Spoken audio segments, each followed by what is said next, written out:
Hello dear students, this is Akshata Kirpekar and I welcome you to my YouTube channel. Students, in this video we are going to start a new chapter which is the third chapter for science part 1, that is chemical reactions and equations.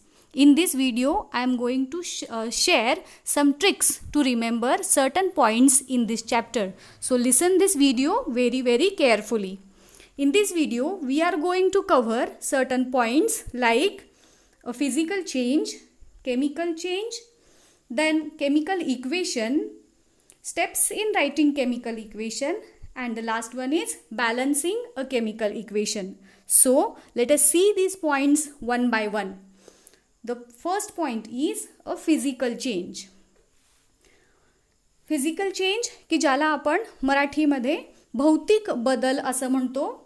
हे physical changes कशामुळे होतात तर कोणत्याही सबस्टन्सच्या temperature, pressure यासारख्या physical एंटिटीजमध्ये changes होतात and it leads to a change which is called as physical change.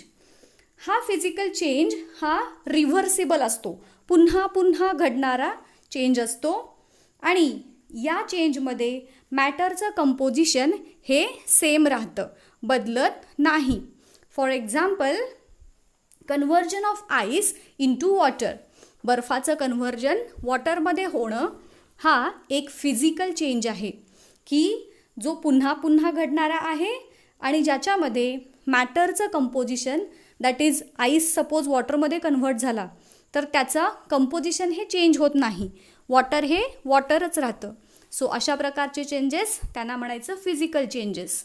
अजूनही काही एक्झाम्पल्स आहेत बघा इथे की melting of ice cube, then boiling of water, mixing sand with water, breaking of a glass, then dissolving sugar into water, shredding a paper, chopping a wood, mixing green and red marbles आणि sublimation of dry ice.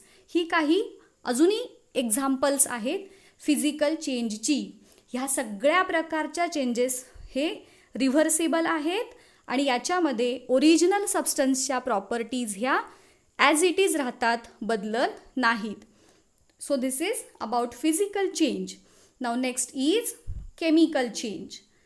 Chemical changes होताना एखादा substance त्याच्यामध्ये असणारे bonds जे असतात, chemical bonds असतात ना, आणि केमिकल बॉन्ड्स थ्रू कोणतंही केमिकल कंपाऊंड हे फॉर्म होत असतं. आता जेव्हा केमिकल चेंजेस होतात तेव्हा त्या सबस्टन्समध्ये किंवा त्या कंपाऊंडमध्ये असणारे बॉन्ड्स ब्रेक होतात आणि त्यांच्यापासून नवीन प्रॉपर्टीज असणारे सबस्टन्सेस फॉर्म होतात. फिजिकल चेंजेसपेक्षा केमिकल चेंजेस हे टोटली वेगळे आहेत. फिजिकल चेंजेसमध्ये आपण बघितलं होतं की हे चेंजेस पुन्हा पुन्हा घडणारे आहेत, दॅट इज रिव्हर्सिबल आहेत, व्हेरॅज केमिकल चेंजेस मात्र इररिव्हर्सिबल आहेत. एकदा घडले की परत ते बदल रिव्हर्स करता येत नाहीत. Okay. Next is composition of matter changes. जसं मी तुम्हाला सांगितलं, बॉन्ड्स कंपाऊंड्समधले ब्रेक होतात आणि त्यांच्यापासून केमिकल चेंजेस होऊन नवीन प्रॉपर्टीज असणारे कंपाऊंड फॉर्म होतात. सो नवीन प्रॉपर्टीज आहेत त्यामुळे कंपोजिशन ऑफ मॅटर जे आहे ते चेंज होतं इन द केमिकल चेंज.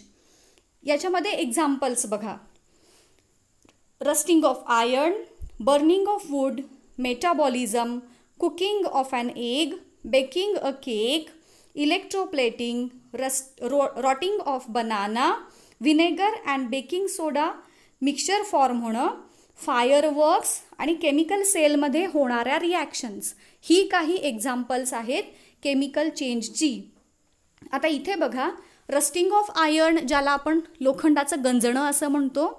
लोखंड जेव्हा एअरच्या किंवा वॉटरच्या कॉन्टॅक्टमध्ये येतं दॅट टाईम त्याची रस्टिंगची प्रोसेस चालू होते. एकदा गंजलेलं लोखंड हे परत नॉर्मल लोखंडासारखं होत नाही. सो या प्रकारचे चेंजेस जे आहेत त्यांना म्हणायचं केमिकल चेंज, की जे इररिव्हर्सिबल असतात आणि ह्यांच्यापासून तयार होणारे जे नवीन सबस्टन्सेस आहेत त्यांच्या प्रॉपर्टीज ओरिजिनल सबस्टन्सच्या प्रॉपर्टीजपेक्षा टोटली वेगळ्या असतात. आपण ह्या चॅप्टरमध्ये केमिकल चेंजेसवरती फोकस करणार आहोत. नेक्स्ट पॉईंट आहे केमिकल इक्वेशन.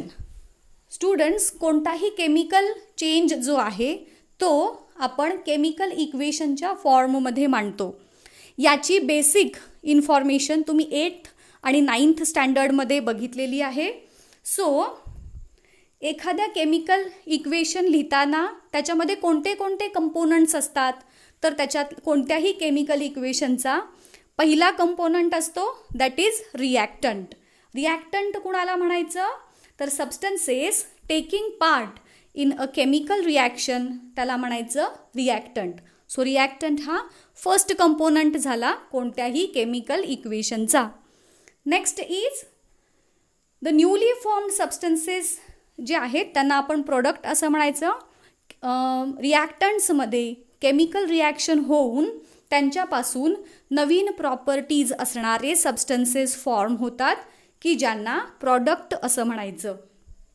आता this chemical reaction is represented by a chemical equation. Okay, now next, representing a chemical reaction in condensed form is called as chemical equation. For example, suppose मी असं म्हटलं की carbon plus oxygen और carbon reacts with oxygen two give carbon dioxide. जर मी ह्या पद्धतीने एखादं equation सांगितलं तर ह्याला आपण वर्ड इक्वेशन म्हणतो because it is written in the form of words. But हेच इक्वेशन जेव्हा आपल्याला केमिकल इक्वेशनच्या फॉर्ममध्ये मांडायचं असेल तर आपण त्याला कंडेन्स करतो. इन्स्टेड ऑफ कार्बन आपण त्या कार्बनचा सिम्बॉल लिहितो दॅट इज सी. ऑक्सिजनच्या ऐवजी आपण ओ असं लिहितो दॅट इज O2 आणि मग C+O2 गिव्ज CO2. हा जो फॉर्मॅट आहे इक्वेशन मांडण्याचा त्याला म्हणायचं केमिकल इक्वेशन. हेच इक्वेशन जर आपण वर्डच्या फॉर्ममध्ये मांडलं तर it is called as word equation. आणि जर इन्स्टेड ऑफ युजिंग वर्ड्स आपण त्या इक्वेशनमध्ये सिम्बॉल्स यूज केले तर त्याला म्हणायचं chemical equation. Okay, now next is steps in writing chemical equation. हे देखील 8th आणि 9th स्टँडर्डमध्ये तुम्हाला बेसिक ह्याची इन्फॉर्मेशन तुम्ही सगळी घेतलेली आहे. आता त्याच्यातच अजून थोडंसं मॉडिफिकेशन होऊन तुम्ही हाच पॉईंट परत 10thमध्ये शिकता आहात की कोणतंही केमिकल इक्वेशन जेव्हा आपल्याला रिप्रेझेंट करायचं असेल तर त्याच्या राईट करण्याच्या स्टेप्स काय काय आहेत ते आपण वन बाय वन बघूयात. First is the reactants are always written on the left hand side of a chemical equation. कोणतंही केमिकल इक्वेशन लिहिताना त्या इक्वेशनच्या लेफ्ट हँड साईडला नेहमी रिॲक्टंट असतात आणि प्रोडक्ट्स जे असतात they are represented on the right hand side of the chemical equation. So हा पहिली स्टेप आहे की reactants on left hand side and products on right hand side. Then next is an arrow heads towards product. तुम्ही chemical reactions खूप साऱ्या लिहिलेल्या आहेत आत्तापर्यंत. जेव्हा आपण केमिकल रिॲक्शन लिहित असतो तर that time we use an arrow. त्या ॲरोची डायरेक्शन ही नेहमी रिॲक्टंटकडून प्रोडक्ट साईडकडे असते. ॲरोचं हेड असतं जे ते नेहमी रिॲक्टंट साईडकडून प्रोडक्ट साईडला असतं की जो केमिकल रिॲक्शनची डायरेक्शन दाखवतं. त्या ॲरोचा अर्थ काय होतो की ह्या रिॲक्टंटपासून हे प्रोडक्ट फॉर्म झालेले आहेत हे सांगण्यासाठी आपण नेहमी ॲरो दाखवतो आणि त्या ॲरोचं हेड हे नेहमी कोणत्या साईडला असतं तर प्रोडक्टच्या साईडला असतं. Next is a plus sign is written between 2 or more reactants or products. 2 किंवा त्याच्यापेक्षा जास्त रिॲक्टंट्स असतील किंवा प्रोडक्ट फॉर्म होत असतील तर ते दाखवण्यासाठी आपण त्या रिॲक्टंट्स किंवा प्रोडक्ट्स यांच्यामध्ये प्लस साईन लिहितो. Next is physical state are mentioned. तुमची केमिकल रिॲक्शन ही मोर इन्फॉर्मेटिव्ह होण्यासाठी आपण रिॲक्टंट्स जे आहेत ते reactants as well as products ह्या दोघांच्या देखील फिजिकल स्टेट्स ह्या मेन्शन करणं एक्सपेक्टेड असतं कोणत्याही केमिकल रिॲक्शन लिहिताना. Next is if in the process of chemical reaction and insoluble solid, की ज्याला आपण प्रेसिपिटेट असं देखील म्हणतो. प्रेसिपिटेट हा काय असतो? दोन लिक्विड्समध्ये रिॲक्शन होऊन सॉलिड जर फॉर्म होत असेल, नीट लक्षात घ्या हां. प्रेसिपिटेट कशाला म्हणायचं?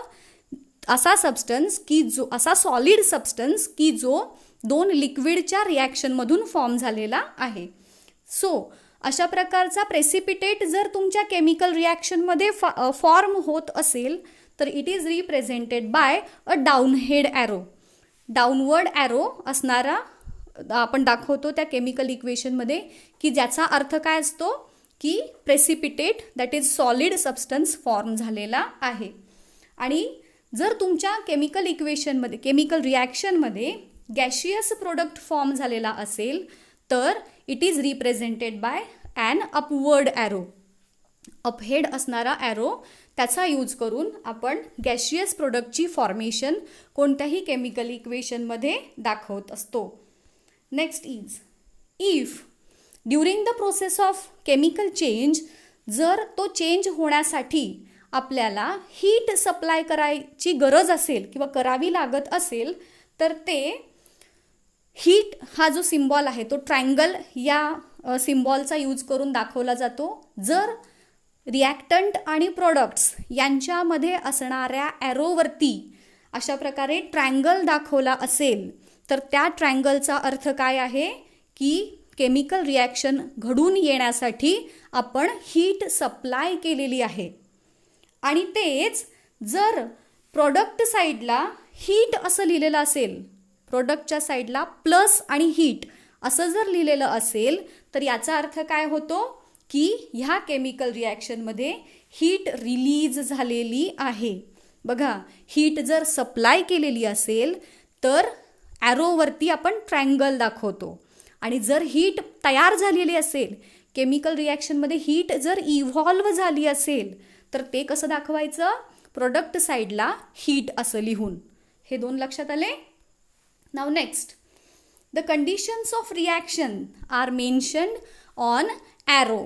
टेम्परेचर असेल, प्रेशर असेल, हीट, लाईट अशा प्रकारच्या जनरली फिजिकल कंडिशन्स, तुमची रिॲक्शन होण्यासाठी रिक्वायर्ड असणाऱ्या फिजिकल कंडिशन्स ज्या आहेत, किंवा आपण एखादा कॅटॅलिस्ट जर यूज केलेला असेल तर कॅटॅलिस्ट म्हणजे कोण? कॅटॅलिस्ट हा असा सबस्टन्स असतो की जो प्रेझेंट असल्यामुळं रिॲक्शनचा स्पीड वाढतो. सो ह्या सगळ्या गोष्टी की ज्या रिॲक्शन घडण्यासाठी गरजेच्या आहेत तर त्या देखील आपण ॲरोवरती मेन्शन करतो. आलं लक्षात? So these are the basic steps. Next is the names of reactants and products are written below their formulae. Chemicals जे असतील, आपले कंपाऊंड्स किंवा एलिमेंट्स जे असतील त्यांचे नेम्स हे आहेत ते त्यांच्या फॉर्म्युलाच्या खाली लिहिण्याची देखील पद्धत असते. So these are the some steps with which we can write any type of chemical reaction. Now next is very important part की जे तुम्हाला आलंच पाहिजे. Okay, that is balancing chemical equation. आपण आत्तापर्यंत ओरली बॅलन्स करायला शिकलेले आहे 8th मध्ये, इवन 9th मध्ये पण. आता एक लक्षात घ्या, तुमच्या मनात मे बी प्रश्न असा आला असेल की कोणतंही केमिकल इक्वेशन बॅलन्स कशासाठी करायचं आहे? Why to balance? त्याच्यासाठी देखील एक कारण आहे. काय कारण आहे? तर तुम्हाला आठवत असेल आपण 9th स्टँडर्डमध्ये law of conservation of matter शिकलेलं होतं. ओके, तो लॉ काय सांगतो आपल्याला की कोणतीही केमिकल रिॲक्शन होताना अमाऊंट ऑफ मॅटर जे आहे ते सेम असतं. म्हणजेच जेवढे नंबर ऑफ ॲटम्स रिॲक्टंटमध्ये प्रेझेंट असतील तेवढेच नंबर ऑफ ॲटम्स हे प्रोडक्टमध्ये असतात as per the law of conservation of matter. आणि म्हणून ह्या लॉचा रेफरन्स घेऊन आपण कोणतंही केमिकल इक्वेशन हे बॅलन्स्ड फॉर्ममध्येच लिहायचं असतं. हा रूल आहे. ओके, आता आपण बघूयात कोणतंही केमिकल इक्वेशन बॅलन्स कसं करायचं ते स्टेप वाईज. ह्या स्टेप्स खूपच महत्त्वाच्या आहेत, सगळ्यांना आल्याच पाहिजेत. नीट लक्ष देऊन ऐका आणि समजून घ्या. सो काय काय स्टेप्स आहेत. कोणतंही केमिकल इक्वेशन देताना तुम्हाला जनरली आयदर ते वर्ड फॉर्ममध्ये दिलं जातं किंवा केमिकल इक्वेशनच्या फॉर्ममध्ये दिलं जातं. जर तुम्हाला ते इक्वेशन अशा पद्धतीने वर्ड फॉर्ममध्ये दिलेलं असेल तर त्या वर्ड इक्वेशनला तुम्हाला केमिकल इक्वेशनमध्ये कन्वर्ट करावं लागेल. So the first step to balance any type of chemical equation is write the chemical equation from the given word equation. समजा तुम्हाला ते वर्ड इक्वेशनच्या फॉर्मॅटमध्ये न देता जर तुम्हाला केमिकल इक्वेशनच्याच फॉर्ममध्ये दिलं असेल तर तुम्ही ते ॲज इट इज लिहायचं आहे. ओके. सो आता हे केमिकल इक्वेशन जे आहे ते आहे sodium hydroxide that is NaOH, sulphuric acid that is H2SO4. ह्या दोघांच्यामध्ये केमिकल रिॲक्शन होऊन sodium sulphate that is Na2SO4 आणि water that is H2O form झालेले आहेत. स्टुडंट्स एक लक्षात घ्या, तुम्ही 9th स्टँडर्डमध्ये जे कंपाऊंड्सचे फॉर्म्युली तयार करायला शिकलेलं आहात ते नॉलेज तुम्हाला इथं या चॅप्टरमध्ये युजफुल ठरणार आहे. कारण जर तुम्हाला ह्या पद्धतीचं वर्ड इक्वेशन दिलं आणि त्याच्यापासून केमिकल इक्वेशन तयार करायला विचारलं तर त्या दिलेल्या कंपाऊंडचा फॉर्म्युला, नावावरून फॉर्म्युला काय आहे हे तुमच्या पटकन लक्षात आलं पाहिजे. ओके. सो हे गिव्हन वर्ड इक्वेशन जे आहे त्याला मी आता केमिकल इक्वेशनच्या फॉर्ममध्ये लिहून घेतलं आणि त्याला इक्वेशन नंबर 1 दिला. Okay. Now next step is compare the number of atoms on both sides of equation. आता ह्याच्यात कोणते कोणते ॲटम्स आहेत बघा. Na आहे, ऑक्सिजन आहे, हायड्रोजन आहे आणि सल्फर आहे. सो ह्या नंबर ऑफ ॲटम्स जे आहेत ते ऑब्व्हियसली अनइक्वल असणार आहेत. सो आता आपल्याला ह्या सेकंड स्टेपमध्ये काय करायचं आहे की ह्या number of atoms left hand साईडला किती आहेत आणि राईट हँड साईडला किती आहेत त्याची कंपॅरिझन करायची आहे. ही कंपॅरिझन करताना तुम्हाला ते चार्टच्या फॉर्ममध्ये मांडायचं आहे. सो इथे मी हा चार्ट मांडला. हे जसं मी तुम्हाला इथं दाखवते आहे त्याच प्रकारे त्याच स्टेप्समध्ये तुम्ही हे इक्वेशन बॅलन्स करायचं आहे. सो इथे मी एलिमेंट्स LHS आणि RHS असा चार्ट बनवलेला आहे. पहिलं एलिमेंट आहे सोडियम की ज्याचा लेफ्ट हँड साईडला सोडियम हा एक ॲटम आहे, व्हेरॅज राईट हँड साईडला सोडियमचे 2 ॲटम्स तुम्हाला दिसत आहेत. Na2 आहे ना. So it is the number of atoms किती झाले 2. ऑक्सिजन बघा लेफ्ट हँड साईडला किती दिसत आहेत. ओमध्ये 1 आहे आणि H2SO4 मध्ये 4 आहेत. सो हे 4 आणि NaOH मधला 1 मिळून 5 झाले. सो LHS मध्ये ऑक्सिजनचा नंबर आहे 5 आणि RHS मध्ये पण काउंट करा बघा. Na2SO4 अगेन 4 ऑक्सिजन आणि H2O मध्ये 1. सो ऑक्सिजन LHSला जेवढे आहेत तेवढेच RHS मध्ये आहेत. Now next element is hydrogen. Hydrogen NaOH मध्ये 1 आणि H2SO4 मध्ये 2 असे लेफ्ट हँड साईडला 3 ॲटम्स आहेत हायड्रोजनचे आणि राईट हँड साईडला 2 आहेत दॅट इज H2O मध्ये. And the last element is sulphur की जो H2SO4 मध्ये 1 आहे आणि Na2SO4 मध्ये 1 आहे. सो आता मी हे नंबर ऑफ ॲटम्स जे आहेत बोथ साईडचे कंपेअर केले. आता ही कंपॅरिझन केल्यानंतर तुमच्या एक गोष्ट लक्षात आली असेल की ऑक्सिजन जो आहे आणि सल्फर हे 2 ॲटम्सचा LHS आणि RHSला असणारा नंबर हा सेम आहे. डिफरंट कोण कोण आहेत. सोडियम आणि हायड्रोजन. सो आपल्याला फोकस करायचा आहे सोडियम आणि हायड्रोजनवरती टू बॅलन्स. आता बॅलन्स करताना कोणत्या 2 गोष्टी महत्त्वाच्या आहेत बघा. सगळ्यात पहिली गोष्ट काय बघायची की नंबर ऑफ ॲटम्स कुठं जास्त आहेत. आता इथे नंबर ऑफ ॲटम हायड्रोजनचे 3 आहेत आणि RHSला 2 आहेत. सो आयडियली जो ॲटम हायर नंबर असणारा आहे तो आपण पहिल्यांदा सिलेक्ट करायचा. बट दुसरी महत्त्वाची गोष्ट तुम्हाला बघायची आहे की जे तुम्ही नंबरला बॅलन्स करायला जो पहिल्यांदा घेणार आहात ॲटम ते दोन्ही नंबर एकमेकांच्या पटीत असले पाहिजेत. ते इव्हन किंवा ऑड एक ऑड आणि एक इव्हन असे नंबर असता कामा नये. कारण आपल्याला मल्टिप्लिकेशन करायचं आहे इथं. ओके, सो इथे जरी हायड्रोजन ॲटमचा नंबर हा जास्त असला तरीसुद्धा एक इव्हन नंबर आहे आणि एक ऑड नंबर आहे. सो मला हा बॅलन्सिंगला पहिल्यांदा घेता येणार नाही. आता सोडियम आहे, सोडियम एक 1 आहे एक साईडला आणि RHSला 2 आहे. So I can multiply that 1 by 2. समजा मी त्या 1ला 2 मल्टिप्लाय केलं तर आय विल गेट 2. सो इथं मी सोडियम हा ॲटम घेणार आहे फॉर बॅलन्सिंग फर्स्ट. लक्षात आलं का? कोणता ॲटम बॅलन्सिंगला सिलेक्ट करायचं हे करताना 2 गोष्टी तुम्ही ऑब्झर्व करणार. कोणत्या 2 गोष्टी? फर्स्ट गोष्ट काय की सगळ्यात मोठा सगळ्यात जास्त नंबर ऑफ ॲटम्स जे आहेत तो आपण आधी सिलेक्ट करायचा. बट ते दोन्ही नंबर्स कसे पाहिजेत? आयदर इव्हन हवेत किंवा ऑड हवेत. एक इव्हन एक ऑड असेल तर you can't balance it. So ह्या 2 क्रायटेरियाचा यूज करून मी इथे सोडियम हा ॲटम घेतला for balancing first. Okay, start balancing from compound having maximum number of unequal atoms. इथे मी सोडियम घेतला. आता काय करायचं आहे बघा, apply factor 2 in front of NaOH. आता का? एक लक्षात घ्या, LHSला नंबर ऑफ सोडियम ॲटम हे लेस आहेत. सो जिथं कमी आहे ती साईड आपल्याला मल्टिप्लाय करून तो नंबर ऑफ ॲटम इन्क्रीज करायचा आहे. जिथं जास्त आहे तो नंबर ॲज इट इज ठेवायचा, त्याच्यामध्ये काहीही चेंज करायचा नाही. मग आता कोणत्या कंपाऊंडच्या फॉर्म्युलासमोर आपल्याला कोइफिशियंट लावायचा आहे ते पटकन लक्षात यावं म्हणून मी इथे बघा ब्रॅकेटमध्ये लिहिलेत इन NaOH, इन Na2SO4. हे अशा पद्धतीनं जेव्हा तुम्ही लिहिता तेव्हा तुम्हाला पटकन लक्षात येतं की मला तो जो कोइफिशियंट किंवा फॅक्टर हा कोणत्या फॉर्म्युलाच्या आधी लावायचा आहे.